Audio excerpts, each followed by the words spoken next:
안녕하십니까, 김용일 목사입니다. 오늘은 제자도 세 번째 시간입니다. 제자는 복 있는 사람이고 세상의 소금과 빛이다, 이런 제목으로 하나님 말씀 함께 나누도록 하겠습니다.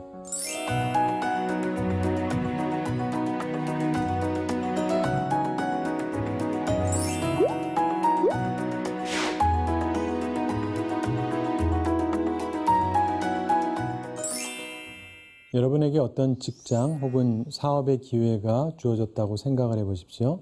일하는 이유 중에 하나가 봉급인데, 똑같은 회사, 똑같은 일인데 주어진 봉급이 다르다고 쳐보세요. 세 가지를 선택할 수 있다 할 경우에 무엇을 선택할까 한번 생각해 보시기 바랍니다. 첫째로, 돈을 하나도 안 주는 경우. 둘째로, 매년 1억씩 주는 곳. 그래서 10년이면은 10억을 벌 수 있는 곳. 세 번째, 입사하고 동시에 100억을 주는 곳. 아마 대체로 세 번째 옵션을 선택을 하시겠죠. 자, 여러분 살면서 복 받고 싶으십니까? 그럼 복 받으십시오. 예를 들면 매년 억대 연봉을 받으면 좋은 거죠. 그런데 오늘 그보다 더 좋은 것을 나누게 되기를 원합니다. 여러분, 복을 돈으로 바꾸어서 생각을 해보세요. 돈을 받기를 원하시는가? 매년 1억씩, 아니면 아예 돈이 한 100억 그냥 있기를 원하는가? 당연히 돈이 있는 게 더 낫죠. 마찬가지입니다. 복을 받기를 원하십니까? 아니면 복이 있기를 원하십니까? 복이 있는 게 좋은 거예요. 오늘 본문은 예수님께서 산 위에서 제자들에게 가르치신 제자도의 시작과 끝부분을 우리가 봅니다. 그 시작은 복이 있나니 이러면서 8가지, 즉 8복을 말씀하고 있습니다. 그런데 예수님께서 복을 받으라, 복을 받으라, 복을 받으라 이러지 않으셨어요. 복이 있나니, 즉 복이 있다, 이렇게 선언하신 겁니다. 제자는 복 받는다기보다 복이 있는 사람이에요. 1억씩 받는다기보다 100억 있는 사람이다, 이렇게 생각하시면 이해가 빠릅니다. 돈을 받을 수 있다는 말이라기보다 돈이 있다는 말처럼, 즉 이미 소유한 사람들이에요. 그렇지 않습니까? 이 본문을 보면 그것을 우리가 깨닫게 됩니다. 우리 주님께서는 우리에게 복 받는 법을 말씀하시는 것이라기보다 복이 있는 제자도에 대해서 말씀하시는 겁니다. 잘 생각해 보시면 유명한 시편 1편도 마찬가지입니다. 복 받는 사람은 이렇게 시작되는 것이 아니고요. 복 있는 사람은 이렇게 시작됩니다. 그래서 복 있는 사람은 하면서 악인들의 꾀를 따르지 아니하며 죄인들의 길에 서지 아니하며 오만한 자들의 자리에 앉지 아니하고 오직 여호와의 율법을 즐거워하여 그의 율법을 주야로 묵상하는도다. 그는 시냇가에 심은 나무가 철을 따라 열매를 맺으며 그 잎사귀가 마르지 아니함 같으니 그가 하는 모든 일이 다 형통하리로다, 이렇게 말씀합니다. 복 받는 사람이 아니라 복 있는 사람을 말씀하고 있어요. 즉 이미 복 있는 사람에 대해서 설명하고 있는 것입니다. 사랑하는 성도 여러분, 복 받는 사람이 되고 싶습니까? 그보다 더 나은 복 있는 사람이 되시기 바랍니다. 그게 제자의 길이에요.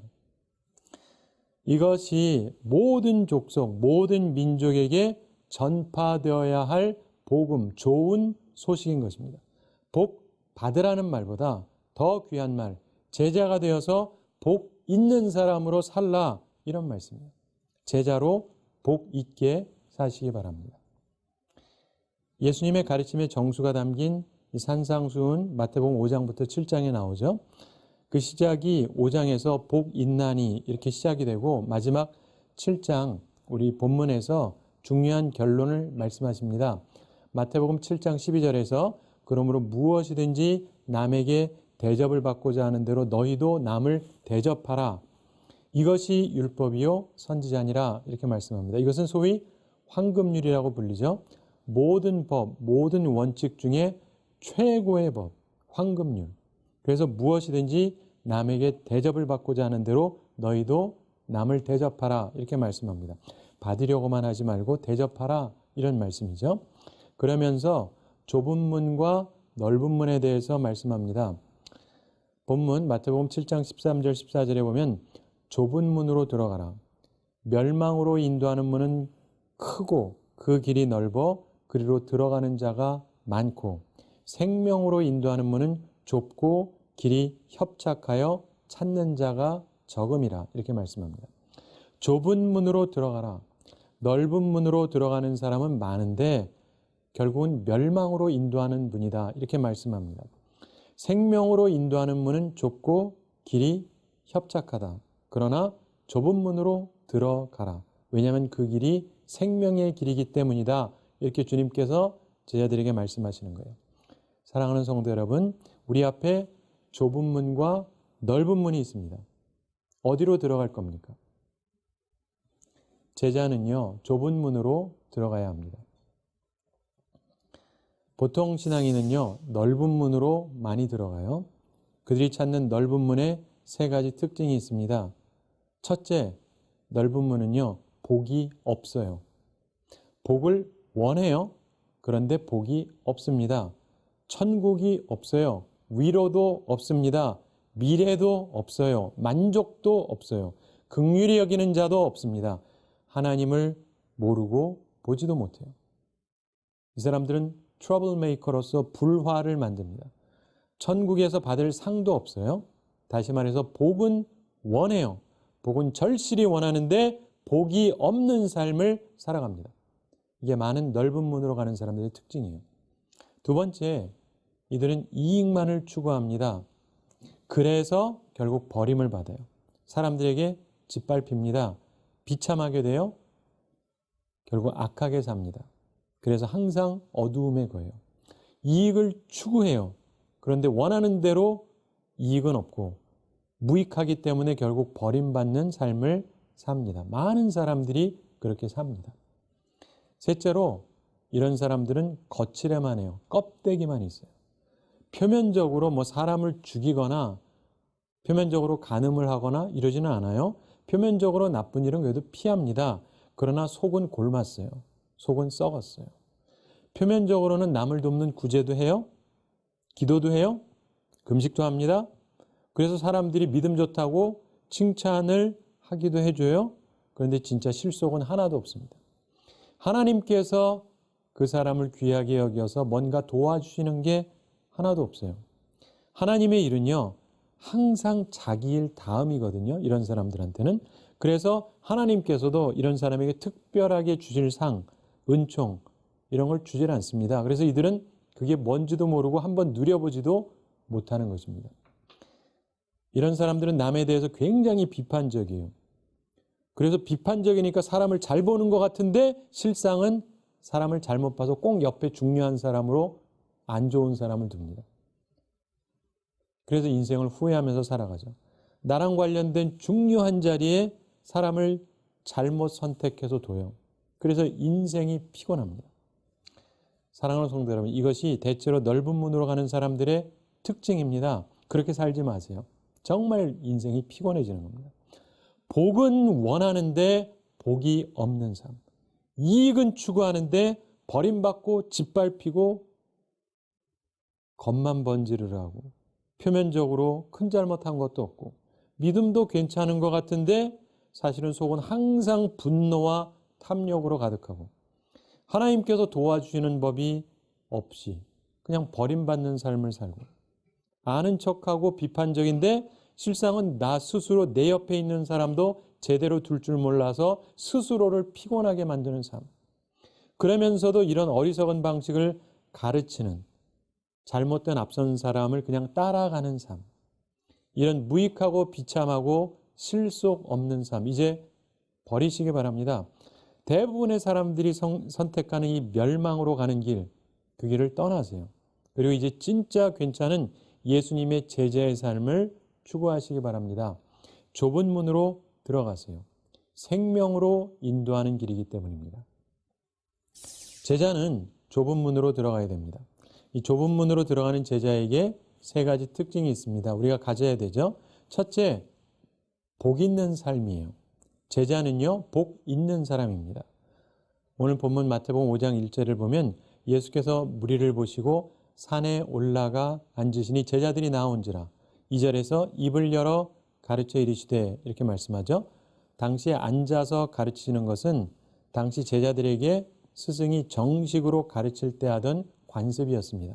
다시 말해서 이 말씀은 예수님께서 정식으로 가르친 가장 중요한 말씀이라는 뜻입니다.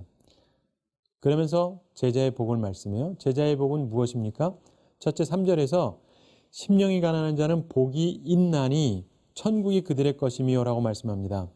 천국을 소유하는 복을 제자는 갖고 있어요. 둘째로 4절에서 애통하는 자는 복이 있나니 그들이 위로를 받을 것이며 이렇게 말씀하죠. 제자들은 위로를 받는 복이 있습니다. 셋째로 5절에서 온유한 자는 복이 있나니 그들이 땅을 기업으로 받을 것이며 이렇게 말씀합니다. 제자는 땅을 기업으로 받는 복, 다시 말해서 미래를 보장받는 복이 있습니다. 넷째로 6절에서 의에 줄이고 목마른 자는 복이 있나니 그들이 배부를 것이며 이렇게 말씀합니다. 배부를 복, 다시 말해서 만족의 복이 제자에게는 있습니다. 다섯 번째로 7절에서 긍휼히 여기는 자는 복이 있나니 그들이 긍휼히 여김을 받을 것이며 이렇게 말씀하죠. 긍휼히 여김을 받는 복을 제자는 갖고 살아가요. 여섯 번째로 8절에서 마음이 청결한 자는 복이 있나니 그들이 하나님을 볼 것이며 이렇게 말씀하죠. 하나님을 보는 복, 다시 말해서 하나님을 알게 되는 복을 제자는 갖고 있습니다. 일곱 번째로 9절에서 화평하게 하는 자는 복이 있나니 그들이 하나님의 아들이라 일컬음을 받을 것이며 이렇게 말씀합니다. 하나님의 아들, 다시 말해서 하나님의 일을 하는 사람이라고 불리게 되는 복이 제자에게는 있다는 것입니다. 여덟 번째로 10절에서 의를 위하여 박해를 받은 자는 복이 있나니 천국이 그들의 것이며 그러면서 예수님께서 부연해서 11절과 12절에서 말씀하십니다. 나로 말미암아 너희를 욕하고 박해하고 거짓으로 너희를 거슬러 모든 악한 말을 할 때에는 너희에게 복이 있나니 기뻐하고 즐거워하라. 하늘에서 너희의 상이 큼이라. 너희 전에 있던 선지자들도 이같이 박해하였느냐. 천국을 얻고 하늘에서 상이 큰 복이 제자들에게 있다고 말씀하십니다. 이런 복을 받는다기보다 이런 복이 있는 사람이 되는 것입니다. 제자의 삶에는 이런 복이 있습니다. 이것이 복음이에요. 좋은 소식. 이 복을 소유하고 이 복음을 전파하며 사시기 바랍니다. 사랑하는 성도 여러분, 이제 복 다음에 생각할 게 있습니다. 내 정체성에 대한 것입니다. 여러분은 어떤 존재가 되고 싶습니까? 유익을 얻는 사람이 되고 싶습니까? 그래도 돼요. 그것도 좋습니다. 근데 그보다 더 멋진 사람이 되시기 바랍니다. 그것은 유익이 되는 사람이 되는 거예요. 한 번 사는 인생에서 유익을 얻는 사람이 되는 것도 좋죠. 근데 더 멋진 것은 유익이 되는 사람이 되는 거예요.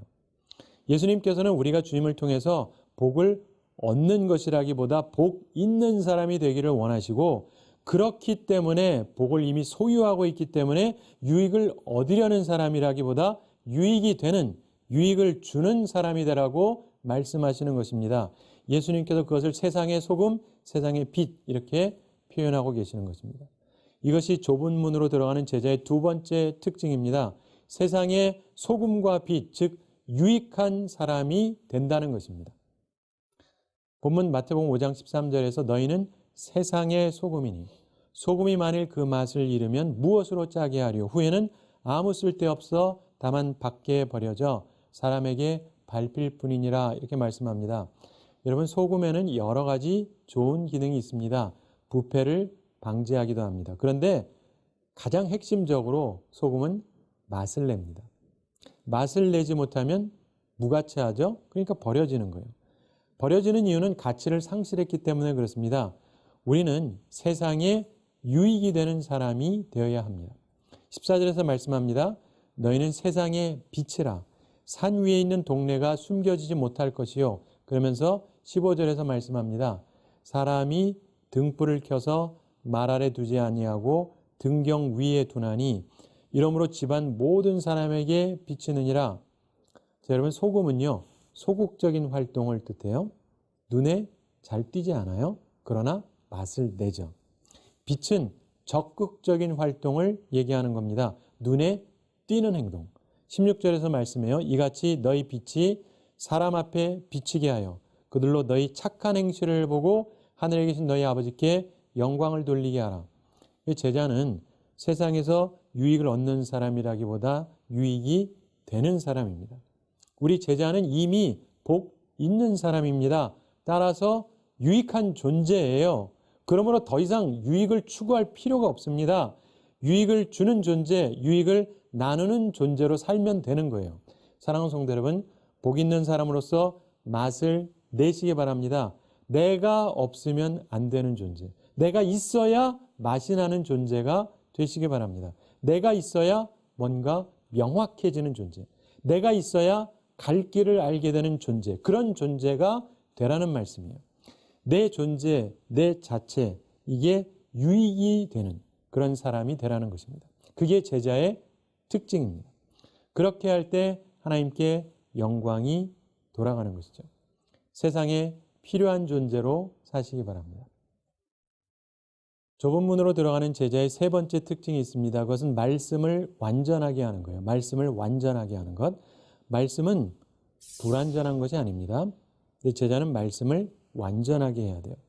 오늘 본문들 사이에서 예수님께서 율법과 선지자를 폐하러, 즉 없애러 오신 것이 아니라 완전하게 하려고 오셨다고 말씀하시는 부분이 나오죠.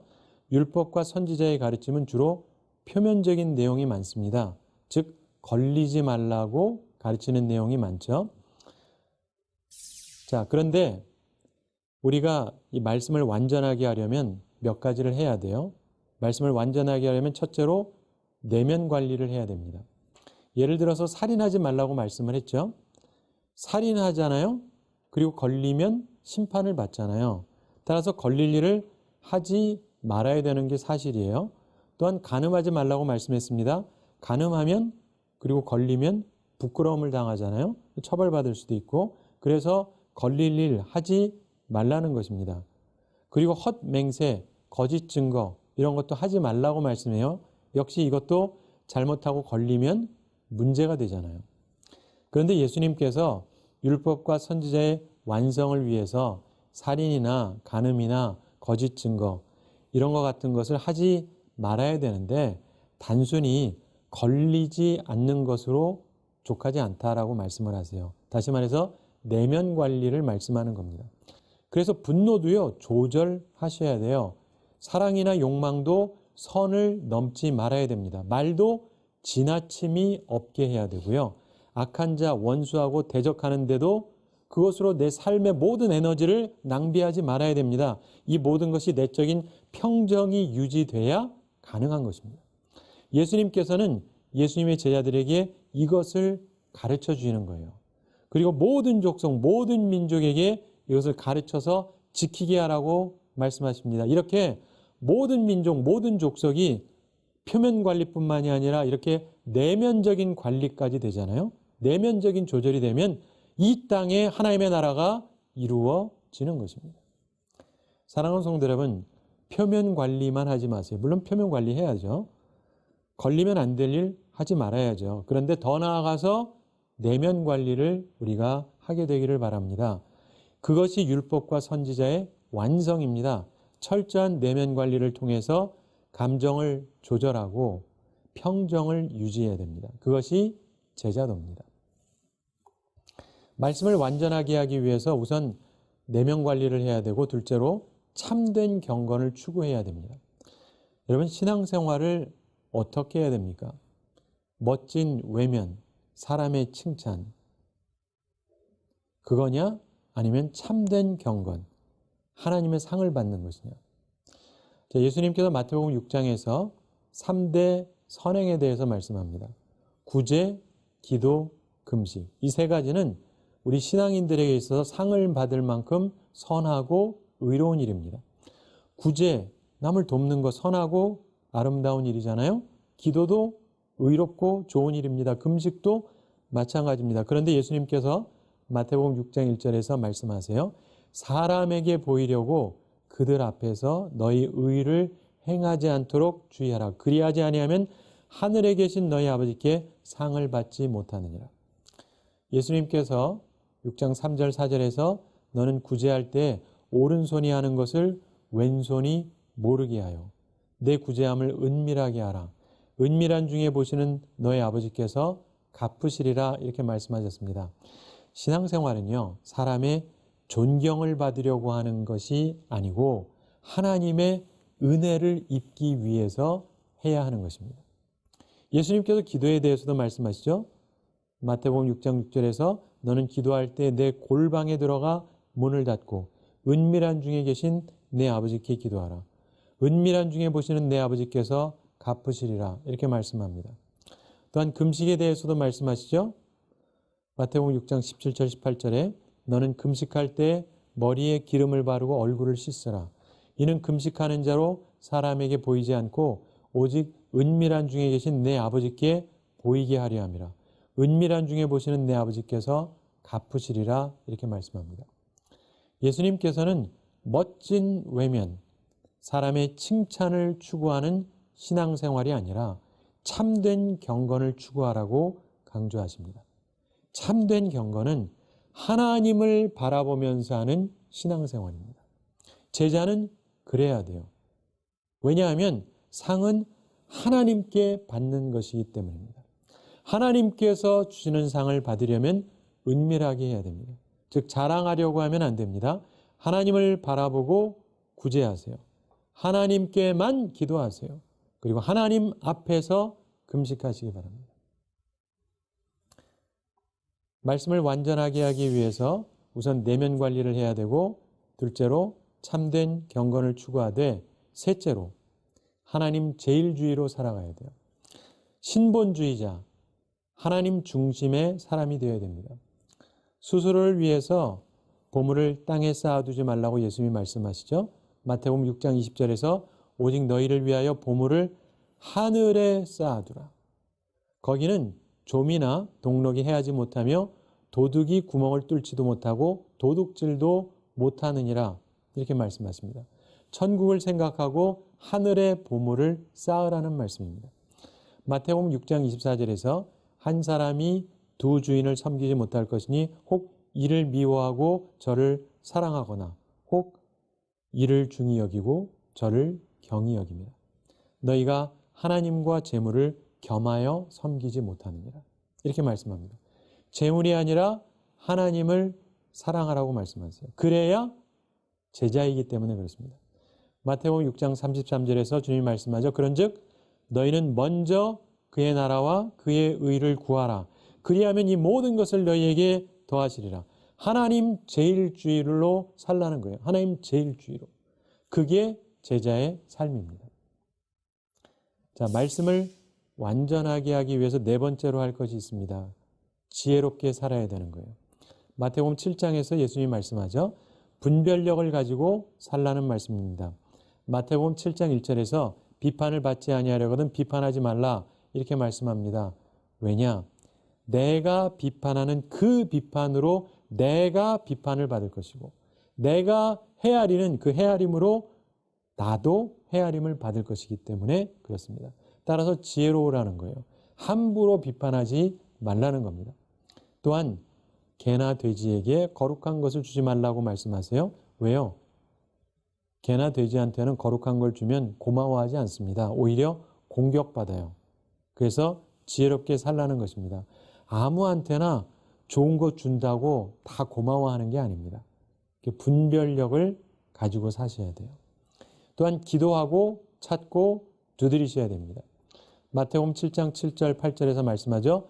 구하라 그리하면 너희에게 주실 것이요 찾으라 그리하면 찾아낼 것이요 문을 두드리라 그리하면 너희에게 열릴 것이니 구하는 이마다 받을 것이요 찾는 이는 찾아낼 것이요 두드리는 이에게는 열릴 것이니라 주님이 말씀하셨습니다. 그러면서 오늘 본문의 말씀 12절을 말씀하는 거예요. 그러므로 무엇이든지 남에게 대접을 받고자 하는 대로 너희도 남을 대접하라. 이것이 율법이요 선지자니라. 여기서 중요한 것은요. 이 말씀이 사람에게만 향한 게 아닙니다. 하나님을 향한 것이기도 해요. 여러분 기도할 때 하나님이 살아계시고 하나님이 상 주시는 이심을 믿으셔야 돼요. 그것이 하나님을 대접하는 겁니다. 믿음으로 기도해야 하나님께서 응답하시는 거예요. 그것이 하나님을 대하는 바른 예절이다 이 말씀이에요. 지혜롭게 사시기 바랍니다. 그러면서 거짓 선지자를 삼가라고 말씀합니다. 열매로 그들을 알라고 말씀해요. 지혜롭게 분별하라는 말씀입니다. 그리고 마지막으로 이 말씀을 듣고 행하면 반석 위에 지은 지혜로운 사람이라고 말씀합니다. 비가 내리고 창수가 나고 바람이 불어도 무너지지 않는다고 말씀하십니다. 그러나 이 말씀을 듣고 따르지 아니하면 집을 모래 위에 지은 어리석은 사람 같아서 어려움이 생기면 심하게 무너져 내릴 거라고 말씀합니다. 사랑하는 성도 여러분, 우리 인생에는요, 어려움은 언젠가 반드시 오지 않습니까? 근데 주의 말씀을 따라서 사는 온전한 제자는 어떠한 환경에 어려움이 있다 할지라도 결코 무너지지 않습니다. 그러나 껍데기만 믿는 사람들은요, 어려움이 닥칠 때 무너지는데 심하게 비참하게 무너져요. 감당을 못해요. 사랑하는 성도 여러분, 지혜로운 사람이 되시기 바랍니다. 말씀을 따라 사시기 바랍니다. 그래서 무너지지 않는 견고한 삶을 사시기 바랍니다. 그게 제자의 삶입니다. 우리 한 주를 지내면서도 넓은 문으로 갈 거냐, 좁은 문으로 들어갈 거냐 생각하면서 제자는 복 있는 사람이고 세상의 소금과 빛이요. 그리고 참으로 좁은 문으로 들어감으로 하나님의 말씀을 완성을 이룩하면서 복되게 살아가는 사람이라는 걸 기억하면서 그걸 실제로 체험하며 살아가시는 우리 모두가 되기를 바랍니다. 감사합니다.